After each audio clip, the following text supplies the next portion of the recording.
Hello तो बच्चों, कैसे हो आप सब। उम्मीद है सब बढ़िया होंगे, मस्त होंगे और अच्छे से मज़े ले रहे होंगे ज़िंदगी के। तो मज़े तो आपकी ज़िंदगी में होंगे नहीं कि अभी तो आपको पढ़ाई करनी है। आज हम बात करेंगे जो स्टडी रूटीन आपका, वो जो आपके साथ होता है कि हम पढ़ाई के साथ स्कूल कैसे मैनेज करें। तो उसके लिए मैं एक छोटा सा आपको टाइम टेबल बना के दे रहा हूँ, उसको अपनी लाइफ में अप्लाई करना है।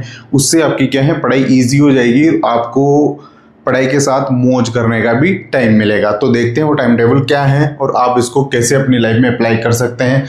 जो भी स्टूडेंट बोर्ड की प्रिपरेशन कर रहे हैं, बोर्ड एग्जाम की प्रिपरेशन कर रहे हो, जिनको 10th में बहुत अच्छे मार्क्स चाहिए, बहुत अच्छी परसेंटेज बनानी हो, 12th में हो, 11th में हो या 9th में हो, कोई भी स्टूडेंट हो, उसके लिए टाइम टेबल बहुत अच्छा है, बहुत सूटेबल है। और इसी के अकॉर्डिंग आपको पढ़ाई करनी है। पढ़ाई किस लिए करनी है कि लाइफ में बहुत आगे जाना आपको, इसलिए आपको पढ़ाई करनी है।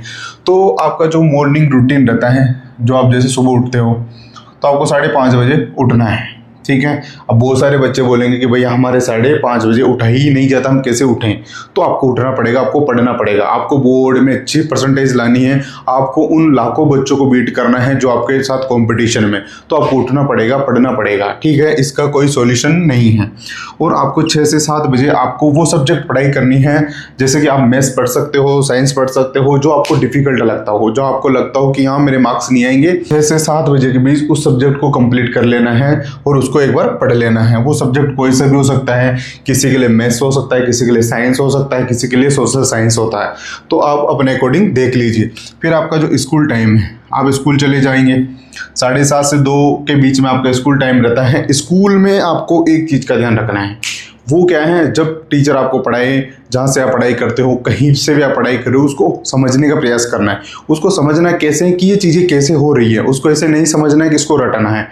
रटना एक अलग चीज़ होती है और उसको समझना एक अलग चीज़ होती है। आपको चीज़ों को रटना नहीं है, उनको समझने का प्रयास करना है। स्कूल में जाए और छोटे छोटे नोट्स बनाने हैं, जो भी आप पढ़ते हो ना उसके अपने अकॉर्डिंग एक छोटे नोट्स बनाने हैं, छोटे नोट्स तैयार करने हैं। तो उससे क्या है, आपको एक फास्ट रिवीजन में रिवीजन करोगे तो उसमें आपको एक अच्छा एज मिलेगा। तो इस चीज़ का ध्यान रखना है। स्कूल टाइम में आपको अपनी जो अंडरस्टैंडिंग है ना, उसको ही बढ़ाना है, उसको अच्छी करनी है। आपकी अंडरस्टैंडिंग को जितनी बेटर करोगे तो वो ज़्यादा अच्छी रहेगी।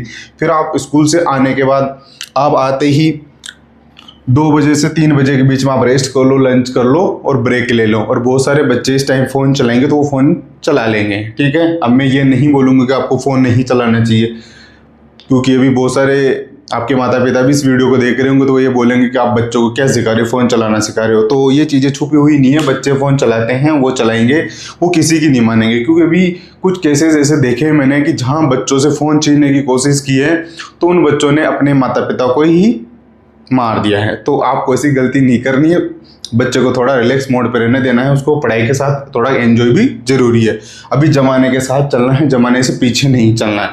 तो चीज़ें साथ लेते हुए चलना है, उसी को आगे बढ़ाना है, ठीक है। इसके बाद आप जो आपका स्टडी सेशन स्टार्ट होता है ये वाला, आप 3 बजे से 4:30 बजे मैथ्स और साइंस पढ़ें। इसलिए पढ़ना है कि आप एकदम रेस्ट करके उठोगे, सो के उठोगे तो आपका फ्रेश मूड रहेगा। फ्रेश मूड में आप मैथ्स सोल्व करोगे, साइंस पढ़ोगे तो आपको चीज़ें अच्छी समझ में आएगी। जो डिफिकल्ट सब्जेक्ट होता है वो ज़्यादा जल्दी समझ में आता है। फिर उसके बाद 4:30 से 5 बजे के बीच में आप कॉफ़ी लीजिए, चाय ले सकते हो, उसके साथ रेस्ट कीजिए, थोड़ा दोस्तों से बात कर लीजिए, जो भी आपकी इच्छा हो वो काम कर लीजिए। आधे घंटे का आप ब्रेक ले सकते हो। फिर सेकंड स्लॉट में आपको क्या करना है, 5 से 6:30 बजे के बीच में ये सोशल साइंस पढ़ना है। जो थ्योरी सब्जेक्ट होते हैं ना इसको पढ़ना है। अरे इसको सोशल साइंस को पढ़ने का तरीका मैंने अपनी वीडियो के माध्यम से बताया कि सोशल साइंस को कैसे पढ़ना चाहिए, तो आप वहाँ जाके देख सकते हो। तो सोशल साइंस को रटना नहीं है बच्चों। आप क्या है, इसको रटने का प्रयास करते हो कि जर्मनी का एकीकरण कब हुआ, इटली का एकीकरण कब हुआ है, तो ऐसे रटना नहीं है, इसको समझना है। कोशिश करनी है कि इसको समझना है, अच्छे से जानना है कि ऐसा क्यों हुआ है, ये मेरे लाइफ में आगे कहाँ काम आने वाला है और इससे मुझे क्या सीखने को मिलता है। क्योंकि जब सोशल साइंस की बात आती है तो बच्चे इसको रटने में फोकस होते हैं कि बस इसमें मार्क्स आ जाए, कैसे भी करके मार्क्स आ जाए। मैं आपको सोशल साइंस पढ़ने का एक बहुत अच्छा तरीका बताऊँगा, वो मैं आपके साथ आगे डिस्कशन करूँगा। उसके बाद आप 6:30 बजे से 7 बजे के बीच में आप ऐसा टाइम निकालिए जहां आप पार्क में घूम सकते हो, अपने दोस्तों से बातें कर सकते हो, उसके साथ आप वॉक कर लो, थोड़ी एक्सरसाइज कर लो। इसको अपनी लाइफ का पार्ट बनाना है। आप पूरी ज़िंदगी में एक ये चीज़ ऐड कर लीजिए कि 30 मिनट अपनी पूरी लाइफ में ये 30 मिनट एक्सरसाइज को देंगे। अगर ये काम आपने किया है तो आप बहुत अच्छी लाइफ जियोगे, आपको कोई बीमारी नहीं होगी, आपको किसी भी प्रकार की कोई बीमारी नहीं होगी, आपका ब्लड सर्कुलेशन बहुत अच्छा बना रहेगा, आप लाइफ में बहुत खुश रहोगे, आपके हैप्पी हार्मोन्स होते हैं वो बहुत अच्छे रिलीज होंगे और आप मस्त रहोगे लाइफ में। तो इस चीज़ का आपको नेगलेक्ट नहीं करना है कि बच्चे यहाँ जाके नेगलेक्ट करते हैं, क्योंकि आपने अक्सर सुना होगा कि जो बच्चे पढ़ाई करते हैं वो एक्सरसाइज नहीं करते। ये बना रखा है, ये सोसाइटी ने बना रखा है कि पढ़ने वाले बच्चे एक्सरसाइज नहीं कर सकते हैं, बस वो पढ़ते ही हैं। ऐसा नहीं है, आपको अपनी हेल्थ का भी उतना ही ध्यान रखना है। स्टूडेंट जब पढ़ते हैं तो सबसे नेगलेक्ट वो एक चीज़ को करते हैं, वो उनकी हेल्थ होती है, उनका स्वास्थ्य होता है, उसके साथ वो बहुत ज़्यादा कॉम्प्रोमाइज़ कर लेते हैं। और बहुत सारे बच्चों को तो अपने इस कॉम्प्रोमाइज़ की वजह से पेपर ही छोड़ना पड़ जाता है। एंड टाइम पे जब वो बीमार हो जाते हैं, कोई बीमारी उनको पकड़ लेती है, तो उनको पूरा पेपर ही स्किप आउट करना होता है। तो आपको ये गलती नहीं करनी है, आपको अपनी पढ़ाई को भी अच्छी बनानी है, उसी के साथ आपको भी अच्छा बनाए रखना है। तो इस चीज़ों का ध्यान रखना है। फिर आपका जो नाइट का सेशन स्टार्ट होता है, ये भी बहुत इंपॉर्टेंट है। ये है आपका वो सब्जेक्ट जिसको आप पढ़ना नहीं चाहते, इंग्लिश और हिंदी। इसको आप बिल्कुल नहीं पढ़ना चाहते, नहीं पढ़ना है। मैं इनमें मास्टरी कर रखा हूँ, मुझे इनमें सब कुछ आता है, बस मुझे नहीं आता तो मैथ्स में, साइंस में, सोशल साइंस में नहीं आता है, बाकी सब्जेक्ट में मेरे लिए कोई दिक्कत नहीं है, अभी पेपर ले लो, अभी मैं टॉप कर सकता हूँ। तो इस गलतफहमी के साथ नहीं जीना आपको, इसको भी इतना इंपॉर्टेंस देना है जितना और सब्जेक्ट को देते हो। 7 से 8 बजे के बीच में आप इंग्लिश और हिंदी पढ़ सकते हो। आपका जो भी सब्जेक्ट है, इसमें जब आपको लगे कि इसमें मैं टॉप कर सकता हूँ, उसको इस टाइम पे पढ़ना है, उसको पढ़ना है, उसको नेगलेक्ट नहीं करना है। मैं वापस बोल रहा हूँ, उसको नेगलेक्ट नहीं करना आपको। फिर 8 बजे से 8:30 बजे के बीच में आप अपना डिनर कंप्लीट कीजिए। फिर 8:30 से 9:30 के बीच में आप रिवीजन कीजिए। 9:30 के बीच में उन सब्जेक्टों का रिवीजन कर रहे हैं जिनको आपने सुबह पढ़ा था, दिन में पढ़ा था, स्कूल में पढ़ा था, क्योंकि कल जाते स्कूल में आपकी पिटाई होने वाली है, क्योंकि टीचर पूछेगा कि कल हमने जो पढ़ाया वो आपको याद है या नहीं। तो आपको रिवीजन तो करना है। किस किस को पिटाई पड़ती है स्कूल में, वो बच्चे कमेंट जरूर करना जिनको स्कूल में पिटाई पड़ती है, और बताना जरूर, शर्माना नहीं है। तो 8:30 से 9:30 के बीच में आपको रिवीजन करना, रिवीजन को कंप्लीट कर लेना है। आप 9:30 से 10 के बीच में क्या करोगे? बहुत सारे बच्चों के दिमाग में आ रहा कि भैया फ़ोन कब चलाएंगे, फिर फ़ोन भी तो चलाना ज़रूरी है, गेम भी तो खेलेंगे।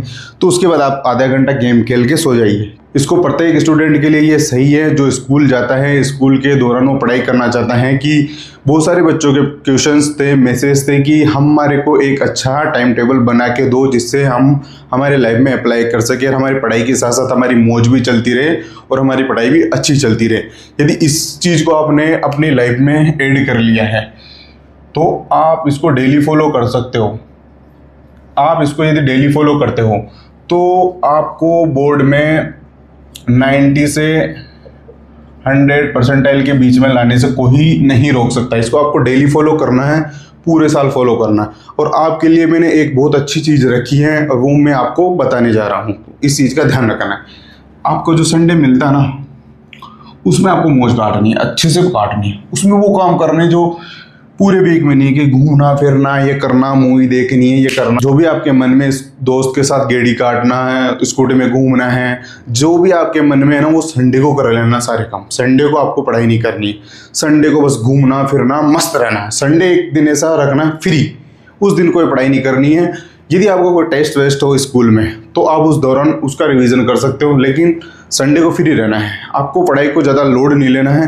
बस ये जो रूटीन है ना, लेकिन इसमें नेगलेक्ट नहीं होना है, ये आपको डेली फॉलो करना है। यदि कोई इमरजेंसी नहीं हो और ऐसी बात होनी भी नहीं चाहिए आपकी लाइफ में, कोई पूरा रूटीन फॉलो करना, डेली अपनी लाइफ में फॉलो करना। फिर देखना जो आपका रिजल्ट आएगा ना, उभर के निकल के आएगा, परसेंटेज बनेगी, आपके टेस्ट में बहुत अच्छे मार्क्स आएंगे। इसको अपनी लाइफ में ऐड कर लीजिए। ये ज़्यादा टफ भी नहीं है और ज़्यादा इजी भी नहीं है।